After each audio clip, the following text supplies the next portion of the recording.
Hai teman-teman, jumpa lagi bersama saya di channel Lobster Farm. Dan teman-teman, kali ini saya akan menjelaskan tentang konsep budidaya lobster air tawar yang simple atau yang sederhana. Oke teman-teman, simak video saya berikut ini dan jangan lupa dukung terus saya dengan cara subscribe, like, dan bagikan. Terima kasih atas dukungan Anda. Simak videonya berikut ini.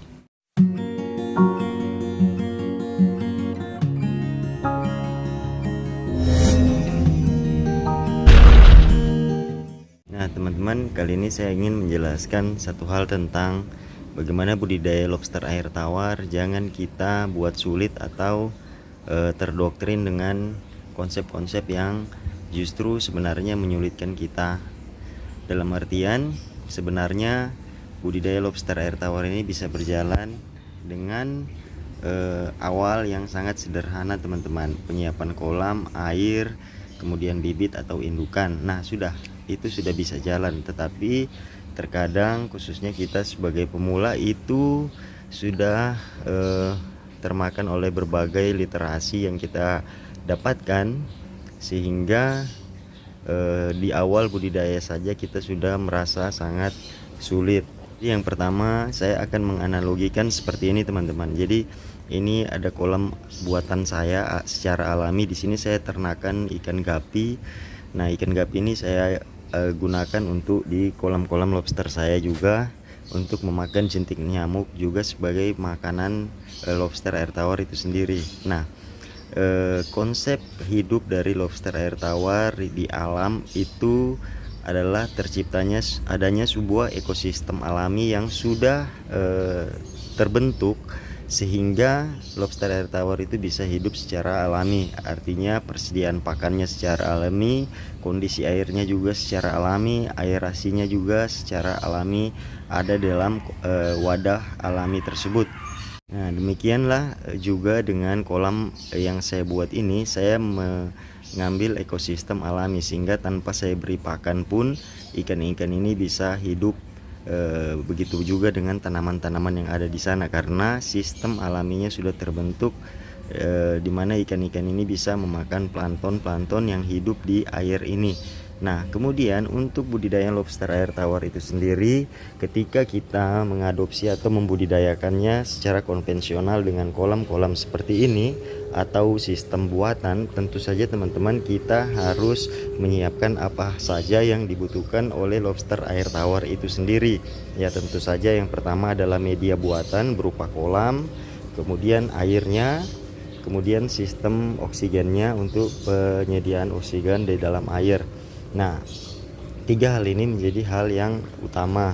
Kemudian satu hal lagi, untuk menciptakan sistem buatan atau ekosistem buatan di dalam kolam kita budidaya lobster air tawar itu sendiri, tentu saja apa yang dibutuhkan oleh lobster adalah shelter seperti ini teman-teman, atau tempat bersembunyi, sebagai cara untuk mewadahi lobster tersebut yang sifatnya itu bersembunyi pada siang hari. Nah, kalau mungkin di sistem alam mereka bisa bersembunyi di balik batu atau di lumpur dan lain sebagainya, sehingga dengan sistem buatan budidaya yang kita lakukan, kita harus menyiapkan sistem tersebut teman-teman, berupa shelter seperti ini. Nah, kemudian satu hal saja yang membedakan sistem buatan kita dengan sistem alam itu adalah penyediaan pakan. Karena tentu saja kalau kita budidaya lobster air tawar seperti ini, tidak ada ekosistem yang membentuk pakan alami dari lobster ini sendiri. Artinya di dalam kolam ini kalau kita tidak beri pakan, tentu saja lobsternya tidak mendapatkan pakan, karena tidak ada hewan-hewan liar yang bisa dimakan, sehingga kita harus menyiapkan pakan. Nah itu adalah hal yang membedakan bagaimana kehidupan lobster di alam liar dengan sistem budidaya yang kita lakukan. Olehnya pakan adalah hal yang menjadi utama untuk kita siapkan kepada lobster budidaya kita. Nah seperti itu teman-teman. Kemudian yang berikutnya, selain pakan yang akan kita sediakan, karena sistem yang kita lakukan ini adalah sistem buatan, Yang penting juga adalah kenapa kita memelihara lobster air tawar itu dengan sistem buatan seperti ini adalah untuk memudahkan kita dalam hal budidaya lobster air tawar. Nah, memudahkan kita itu adalah bagaimana kita memudahkan kita untuk monitoring, mengecek bibit-bibit lobster kita, mengecek indukan bertelur, serta memonitoring atau mengevaluasi. Dan yang paling utama adalah dengan sistem seperti ini atau budidaya buatan seperti ini, tentu saja kita akan meningkatkan kualitas atau mutu dari lobster air tawar kita. Nah, meningkatkan kualitas itu ada banyak hal teman-teman. Yang pertama, bagaimana tingkat kematiannya menjadi rendah. Artinya kalau kita di alam liar mungkin saja lobster ini tingkat kematiannya tinggi atau daya tahan hidupnya menjadi rendah karena banyak faktor predator dan lain sebagainya. Tetapi dengan sistem buatan yang kita lakukan, artinya itu adalah salah satu upaya kita untuk meningkatkan daya tahan hidup atau survival rate daripada lobster air tawar kita, sehingga kita bisa mendapatkan hasil yang lebih maksimal teman-teman. Dengan sistem budidaya seperti ini kita bisa monitoring, kita bisa evaluasi, bahkan juga kita bisa memacu pertumbuhan lobster dengan pemberian pakan yang intensif, sehingga hasil budidaya lobster air tawar kita itu bisa berhasil. Nah, itulah hal-hal yang membedakan sistem yang kita lakukan, kenapa budidaya lobster air tawar itu kita lakukan seperti ini. Jadi yang pertama adalah memudahkan kita dalam sistem budidaya, kemudian yang kedua adalah meningkatkan kualitas serta hasil panen kita dari daya tahan hidup lobster itu sendiri.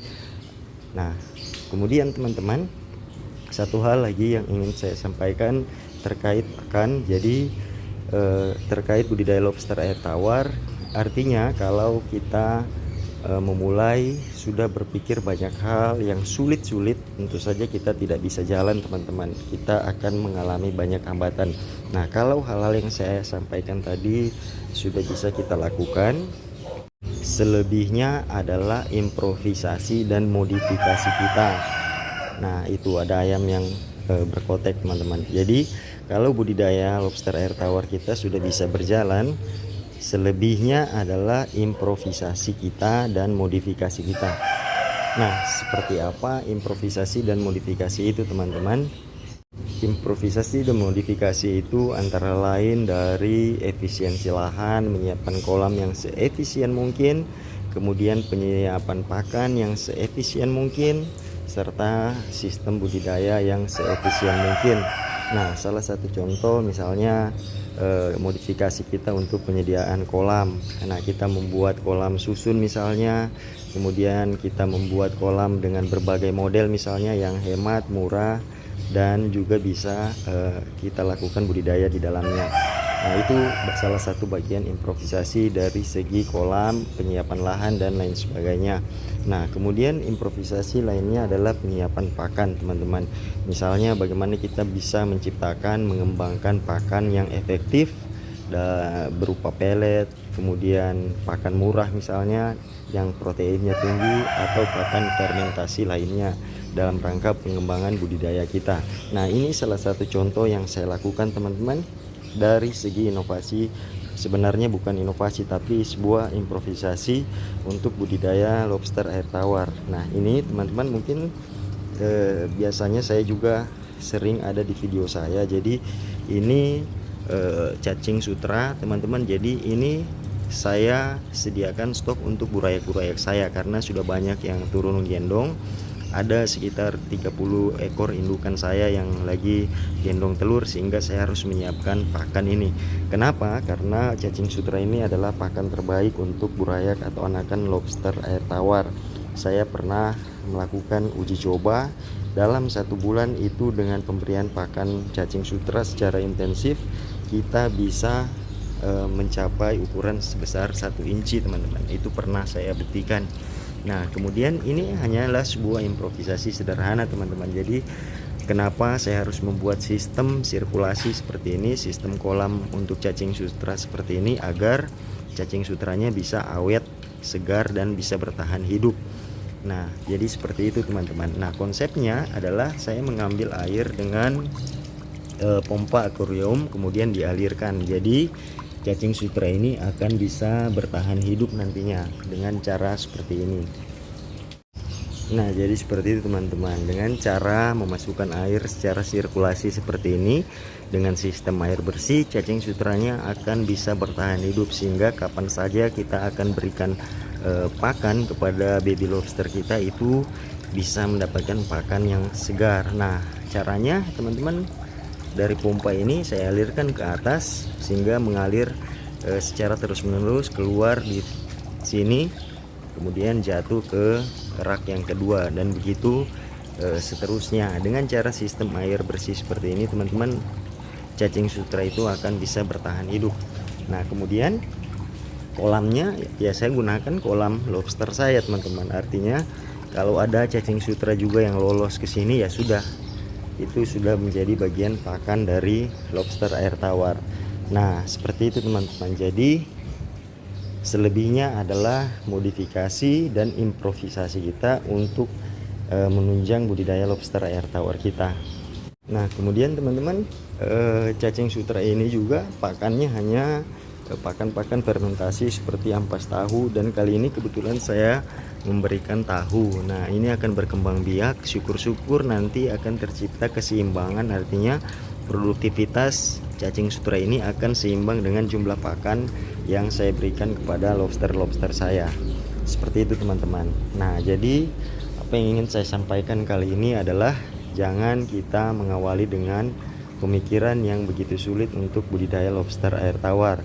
Seringkali saya katakan adalah lobster air tawar itu hidup dengan media air, kolam. Nah, itu teman-teman sudah bisa running. Jangan terlalu berpikir sulit, kualitas air dan lain sebagainya. Asal saja secara sederhana kita mulai dengan air tanah. Nah, itu bagi saya itu tidak begitu sulit. Satu hal yang menjadi penting adalah semakin besar media kita, semakin baik untuk budidaya lobster air tawar, karena semakin kecil juga kemungkinan untuk air tersebut terkontaminasi atau terjadi pencemaran. Nah, kalau teman-teman melihat juga kondisi kolam saya, airnya kotor, jarang saya bersihkan, mungkin hanya sebulan sekali, tetapi lobster juga bisa hidup teman-teman. Sehingga apa yang saya sampaikan kali ini adalah budidaya lobster air tawar itu sebenarnya mudah, namun pemikiran kita sebagai pembudidaya pemula yang justru membuat hal tersebut menjadi sulit teman-teman. Seperti itu. Nah, satu hal lagi yang ingin saya sampaikan terkait modifikasi dan improvisasi budidaya lobster air tawar kita. Jadi teman-teman, bibit saya di kolam ini yang berukuran 2 inci up itu 100 ekor sudah digunakan untuk sebuah riset mahasiswi tugas akhir di tempat saya. Itu risetnya dilakukan untuk bagaimana percepatan pertumbuhan lobster air tawar jenis red cloud dengan pemberian pakan protein tinggi.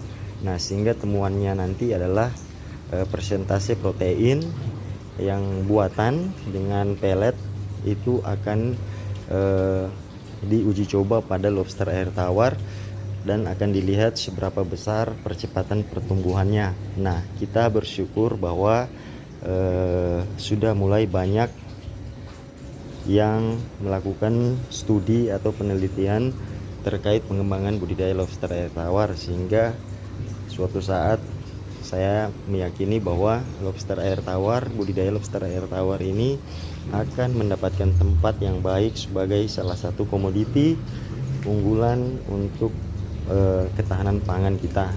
Nah, mungkin teman-teman, ini saja video saya kali ini. Semoga kita semua diberikan kelancaran dalam budidaya lobster air tawar, baik yang sudah menjalani ataupun baru akan memulai. Semoga sukses semuanya.